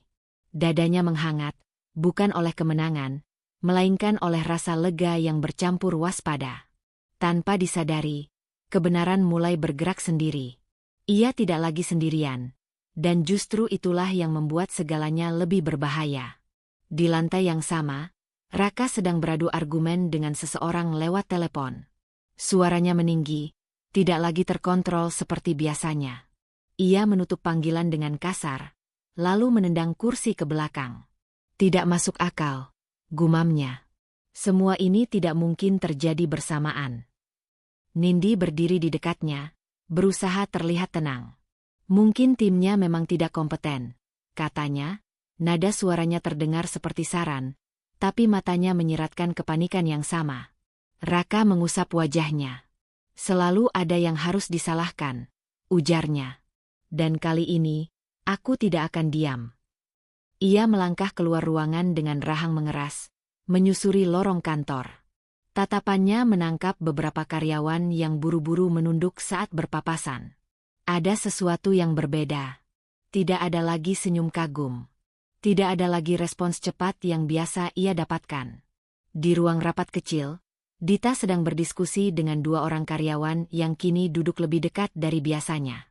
Mereka berbicara pelan, hati-hati, tapi arah percakapan itu jelas. Membongkar simpul-simpul keputusan yang selama ini terasa janggal. Kami tidak berani bicara sebelumnya, kata salah satu dari mereka. Tapi sekarang, polanya terlalu jelas. Dita mendengarkan, menahan diri untuk tidak bereaksi berlebihan. Ia hanya mengangguk, sesekali mengajukan pertanyaan yang tepat. Setiap kalimat yang keluar dari mereka menambah satu lapisan keyakinan dalam dirinya. Dukungan ini nyata, meski belum berani muncul ke permukaan. Ketika rapat selesai, Dita berdiri sendirian di ruangan itu sejenak. Ia menatap kursi-kursi kosong, membiarkan perasaan bercampur dalam dadanya. Ada rasa puas yang tumbuh, tapi juga ketakutan yang mengintai. Jika semakin banyak orang menyadari kebenaran, Raka pasti akan bereaksi lebih keras. Ketakutannya terjawab lebih cepat dari yang ia duga. Siang itu, Raka menggelar pertemuan mendadak. Nadanya dingin, matanya menyapu ruangan dengan curiga. Ia menuding keterlambatan, kegagalan, dan kebocoran informasi tanpa menyebut nama. Tapi semua orang tahu siapa yang ia maksud. Ada yang bermain di belakang, katanya tajam. Dan aku tidak akan ragu menyingkirkan siapapun yang mengganggu kestabilan perusahaan. Dita duduk tegak, tidak menghindar dari tatapannya. Jantungnya berdegup keras, tapi wajahnya tetap tenang. Ia tahu, ancaman ini bukan lagi sekadar tekanan emosional. Ini peringatan. Beberapa karyawan saling berpandangan. Tidak ada yang menyela. Namun keheningan itu tidak lagi berpihak pada Raka. Ia bisa merasakannya, dan itu membuatnya semakin panik. Setelah rapat, Maya menghampiri Dita di lorong. Aku dengar suaranya sampai luar, katanya pelan. Dita mengangguk. Dia mulai kehilangan pijakan. Itu artinya dia akan semakin berbahaya, balas Maya. Kamu harus siap. Aku tahu, jawab Dita. Ia menatap lantai sesaat. Sekarang bukan cuma soal aku lagi. Sore hari, satu persatu pesan masuk ke ponselnya. Pertanyaan, klarifikasi, bahkan dukungan singkat yang dikirim tanpa nama. Dita membaca semuanya dengan hati-hati. Setiap pesan mengubah posisinya sedikit demi sedikit, dari sasaran menjadi pusat gravitasi baru. Namun di tengah semua itu, ia juga merasakan ketakutan yang lebih nyata. Jika Raka menemukan kebenaran sebelum ia siap, semuanya bisa berbalik. Ia belum mengungkap identitas aslinya ke publik. Langkah itu masih ia simpan sebagai senjata terakhir. Di rumah, Dita berdiri di ruang tamu, menatap sekeliling. Dinding-dinding besar itu seolah menyimpan gema masa lalu, suara penghinaan, diamnya yang terlalu lama, dan kesabaran yang hampir habis. Ia menyadari, konfrontasi yang ia hindari sejak awal kini tak terelakkan. Ia membuka laptop, meninjau kembali semua yang telah ia kumpulkan. Bukti, dukungan, dan celah hukum yang bisa mengakhiri semuanya dengan satu langkah. Tangannya berhenti di atas keyboard. Dita menutup mata, menarik napas panjang. Puncak itu semakin dekat. Ia bisa merasakannya di udara, di tatapan orang-orang, di kepanikan Raka yang semakin sulit disembunyikan. Keputusan berikutnya akan menentukan segalanya. Bukan hanya karir dan pernikahannya, tapi harga diri yang selama ini ia pendam. Dan malam itu, Dita tahu, ia tidak lagi bertanya apakah konfrontasi akan terjadi, melainkan kapan dan seberapa keras dunia Raka akan runtuh saat kebenaran benar-benar berdiri di hadapannya. Keputusan yang Dita buat malam sebelumnya terasa seperti beban yang menekan dadanya sejak langkah pertama memasuki gedung kantor pagi itu. Ia hampir tidak tidur. Bukan karena ragu, melainkan karena terlalu sadar bahwa setelah hari ini, tidak ada lagi tempat untuk bersembunyi. Semua yang selama ini ia tahan, diam, sabar, menunduk, akan diuji di hadapan banyak mata. Undangan rapat besar telah tersebar sejak subuh. Seluruh jajaran manajemen dan karyawan kunci diminta hadir. Tidak ada penjelasan. Ketidakpastian itu menyebar cepat, menciptakan bisik-bisik yang memenuhi lorong kantor. Raka datang dengan langkah percaya diri yang dipaksakan. Wajahnya tegang, tapi dagunya tetap terangkat. Ia menoleh ke kanan-kiri, mencoba menangkap dukungan seperti biasa, namun yang ia temui hanya tatapan canggung. Nindi mengikutinya, riasannya rapi, senyumnya tipis, tapi jari-jarinya tak berhenti merapikan rambut, tanda gugup yang tidak ia sadari. Ruang rapat utama penuh. Dita berdiri di depan, bukan di kursi biasa, melainkan di posisi yang selama ini ditempati Raka.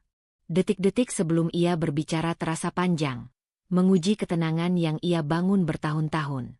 "Terima kasih sudah hadir," ucap Dita akhirnya. Suaranya stabil, meski jantungnya berdentum keras. Rapat ini penting, bukan hanya untuk arah perusahaan, tapi untuk kebenaran yang selama ini tertutup. Raka menyandarkan tubuh, berusaha terlihat santai. "Langsung saja ke inti," katanya. "Kita semua sibuk." Dita menatapnya. Tatapan itu bukan lagi tatapan istri yang terluka, melainkan seseorang yang siap berdiri atas namanya sendiri. Ia memberi isyarat kecil, layar besar di belakangnya menyala. "Sebelum kita membahas proyek," lanjut Dita, "saya perlu meluruskan satu hal mendasar." Ia berhenti sejenak. Udara di ruangan itu seperti ditahan. "Saya adalah pemilik sah perusahaan ini." Kata-kata itu jatuh seperti benda berat ke lantai. Ruangan mendadak sunyi. Beberapa karyawan terbelalak, yang lain saling menoleh, mencoba memastikan mereka tidak salah dengar. Raka tertawa pendek, tidak tulus. "Ini lelucon yang buruk, Dita." Dita tidak menjawab. Ia menggeser slide berikutnya. Dokumen kepemilikan, struktur saham, tanda tangan yang sah. Semua terpampang jelas, tak bisa dipelintir. Warna wajah Raka memudar. Ini manipulasi," katanya cepat. "Kamu berlebihan. Kamu sengaja membuat drama." "Berlebihan?" Suara Dita naik 1 oktav, menembus lapisan kesabarannya sendiri. "Berlebihan adalah ketika pekerjaanku kamu sebut sampah di depan semua orang. Berlebihan adalah ketika ide-ideku kamu hancurkan diam-diam, lalu kamu menyalahkanku atas kegagalanmu sendiri." Nindi melangkah maju setengah langkah. "Dita, ini tidak adil." "Tidak adil," potong Dita, kini menoleh ke arahnya. "Kamu datang ke perusahaan ini bukan sebagai profesional, tapi sebagai selingkuhan yang diberi panggung. Semua keputusanmu, semua intervensimu, tercatat." Ia menekan tombol lain. Layar menampilkan rangkaian surel, pesan, dan rekaman rapat. Suara Raka terdengar jelas, merendahkan, memerintah, dan menyusun skenario untuk menjatuhkan proyek yang dipimpin Dita. Desahan tertahan terdengar di berbagai sudut ruangan. Raka menggeleng keras. "Kamu menjebakku. Kamu memata-mataiku." "Aku melindungi diriku," balas Dita. Suaranya bergetar, bukan karena takut, tapi karena amarah yang akhirnya menemukan jalan. "Aku melindungi martabatku." Untuk sesaat, Dita merasa dirinya hampir kehilangan kendali. Semua luka lama menyerbu bersamaan. Malam-malam sunyi, kata-kata hinaan, rasa kecil yang dipaksakan padanya. Tangannya mengepal di sisi tubuh. Ia menatap Raka, matanya basah tapi tajam. "Kamu tidak pernah menganggapku setara," lanjutnya. "Kamu butuh aku diam agar egomu tetap utuh." Raka melangkah maju, suaranya meninggi. "Tanpa aku, perusahaan ini tidak akan sampai di titik ini." "Tanpa kamu," jawab Dita lirih namun tegas, "aku mungkin tidak akan belajar betapa mahalnya harga diam." Keheningan kembali menyelimuti ruangan. Beberapa karyawan menunduk, sebagian lain menatap Dita dengan campuran kagum dan cemas. Nindi mundur setapak, wajahnya pucat. Topeng percaya diri yang ia kenakan perlahan runtuh. Dita menghela napas panjang, berusaha menahan luapan emosi yang masih bergejolak. Ia tahu, ini belum akhir. Ia baru membuka pintu. Apa yang saya sampaikan hari ini bukan untuk membalas dendam, katanya, suaranya kini lebih tenang. Ini tentang tanggung jawab. Raka tertawa lagi. Kali ini terdengar putus asa. Kamu pikir semua orang akan langsung berpihak padamu? Dita menatap sekeliling. Tidak ada sorak, tidak ada tepuk tangan. Hanya kesunyian yang syarat makna. Ia menyadari sesuatu yang membuat dadanya sesak. Setelah kebenaran diucapkan, ia berdiri sendirian di pusat badai. Tidak ada jalan mundur, tapi juga belum ada jaminan kemenangan. Ia menutup laptop perlahan. Rapat ini belum selesai, ucapnya. Dan konsekuensinya belum ditentukan hari ini. Kata-kata itu bukan penutup, melainkan ancaman yang terukur. Saat rapat berakhir dengan suasana kacau dan wajah-wajah tegang, Dita melangkah keluar ruangan dengan lutut sedikit gemetar. Ia telah mengungkap identitasnya. Ia telah melawan. Namun di dalam hatinya, ada tekanan baru yang muncul, ketakutan akan langkah berikutnya. Karena ia tahu, Raka tidak akan jatuh tanpa perlawanan terakhir. Dan konfrontasi sesungguhnya baru saja dimulai. Langkah Dita terasa ringan sekaligus berat saat ia kembali memasuki ruang rapat utama beberapa jam setelah pengumuman mengejutkan itu. Ringan karena rahasia terbesar telah terbuka. Berat karena ia tahu keputusan berikutnya akan mengubah hidup banyak orang, termasuk dirinya sendiri. Udara di ruangan itu tegang, seolah setiap dinding menyimpan gema pertengkaran sebelumnya. Raka sudah ada di sana. Tidak lagi duduk dengan santai, melainkan mondar-mandir tanpa arah. Wajahnya merah, matanya liar. Begitu melihat Dita, ia berhenti. Ini tidak sah, katanya nyaris berteriak. Kamu tidak bisa melakukan ini padaku. Dita berdiri tegak di hadapannya. Tidak ada lagi gemetar yang ia sembunyikan. Keputusan ini diambil sesuai hukum dan tata kelola perusahaan. Jawabnya tenang. Dan kamu sudah menerima salinannya. Ia memberi isyarat. Seorang perwakilan legal perusahaan meletakkan map tebal di atas meja. Raka meraihnya dengan tangan gemetar, membuka halaman demi halaman.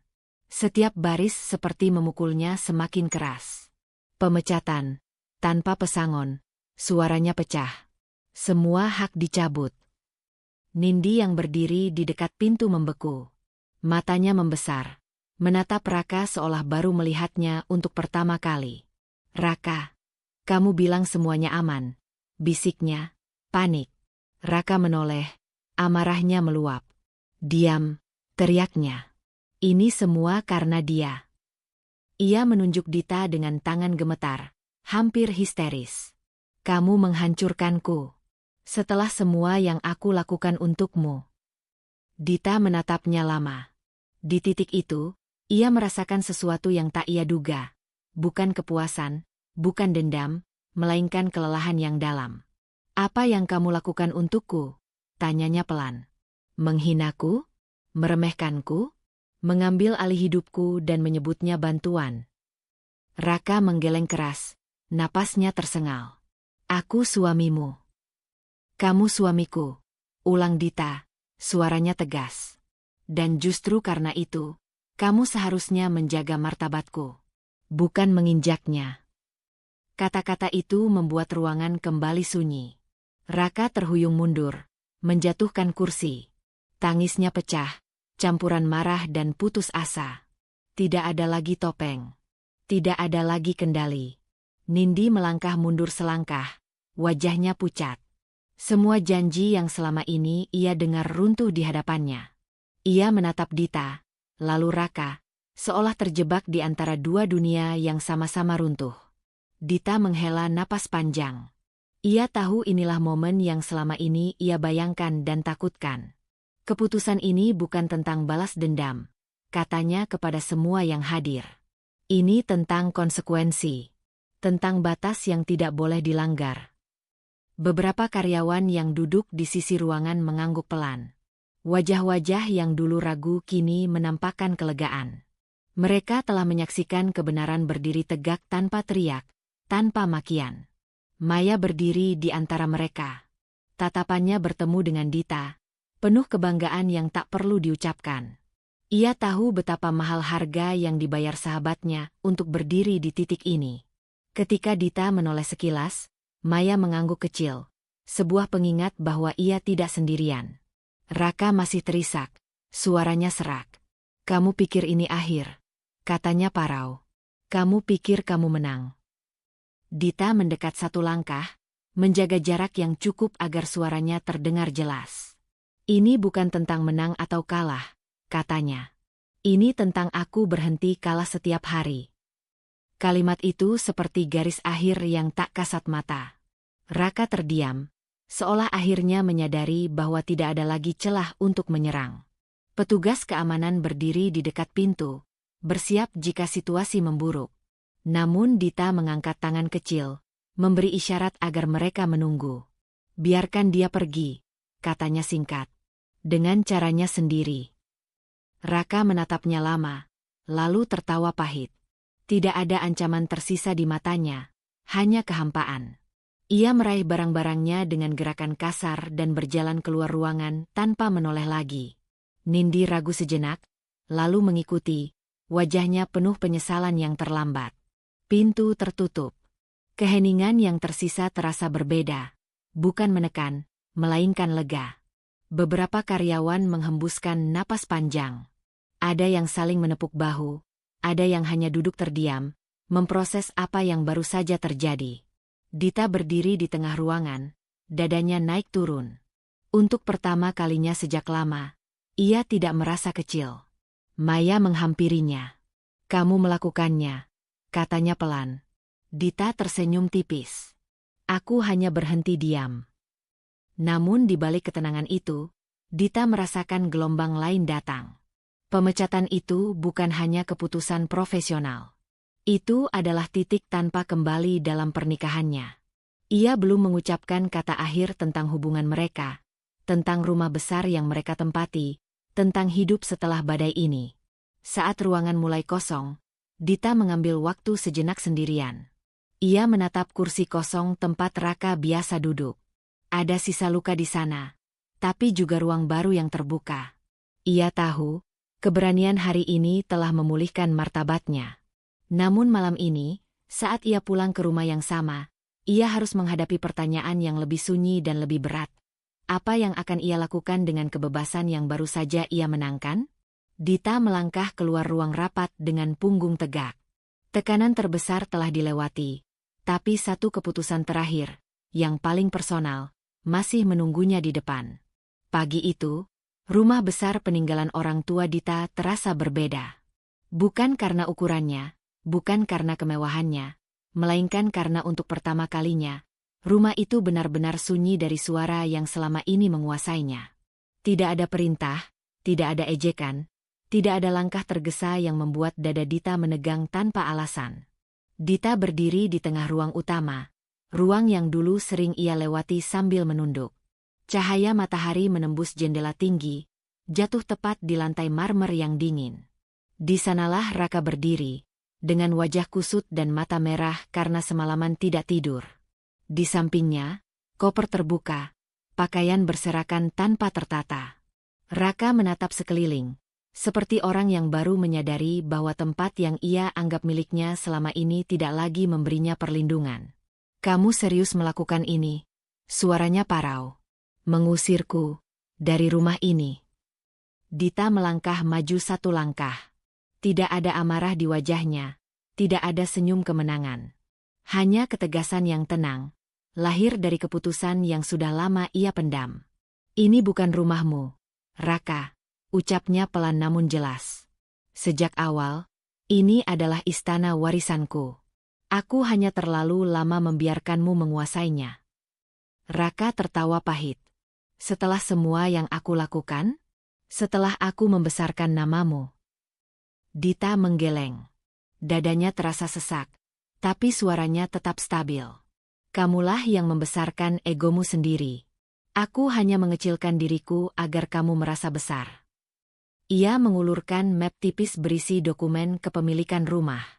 Raka tidak menyentuhnya. Ia sudah tahu, dan itulah yang membuatnya hancur.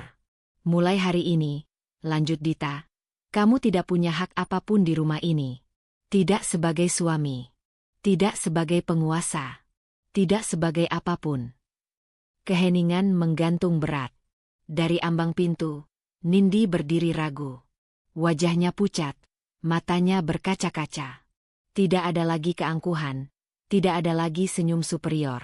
Ia melihat Raka, lalu Dita, seolah baru memahami bahwa semua yang ia kejar runtuh bersamaan. Kita pergi, bisik Nindi, hampir memohon. Raka menatap Dita sekali lagi, berharap ada celah, satu saja, untuk bertahan. Namun yang ia temui hanyalah keteguhan yang tak bisa ia runtuhkan. Aku tidak akan mengulang kata-kataku, ujar Dita. Silakan pergi. Dengan langkah berat, Raka menarik kopernya. Roda koper itu berbunyi keras di lantai marmer, menggema di seluruh ruangan. Seperti penutup dari tahun-tahun penghinaan yang pernah Dita telan dalam diam. Saat pintu utama terbuka, angin pagi masuk bersama cahaya, dan untuk sesaat, Raka berhenti di ambang pintu. Namun ia tidak menoleh. Pintu tertutup perlahan. Bukan dibanting. Bukan dikunci dengan emosi. Tapi ditutup dengan kesadaran penuh bahwa satu bab telah selesai. Dita berdiri diam beberapa detik setelah mereka pergi. Lututnya terasa lemas. Ia menempelkan telapak tangannya ke dinding rumah itu. Rumah yang dulu menyaksikan air matanya jatuh tanpa suara. Kini, rumah itu menjadi saksi keberaniannya. Maya datang tidak lama kemudian. Ia tidak bertanya apa-apa. Ia hanya memeluk Dita, erat, tanpa kata. Di pelukan itu, Dita akhirnya membiarkan air matanya jatuh, bukan karena kalah, tapi karena lega. Aku berhasil, bisiknya lirih. Kamu berdaulat, jawab Maya. Hari-hari berikutnya, Dita menata ulang hidupnya dengan ritme baru. Ia kembali fokus pada proyek-proyek yang dulu dihancurkan, memimpin tanpa takut, tanpa ragu. Karyawan yang dulu bungkam kini bekerja dengan kepala tegak, karena mereka melihat pemimpin yang tidak berteriak, tapi berdiri. Di rumah warisannya, Dita mengganti beberapa perabot, membuka jendela lebar-lebar, membiarkan udara baru masuk. Istana itu tidak lagi terasa seperti penjara emosional, melainkan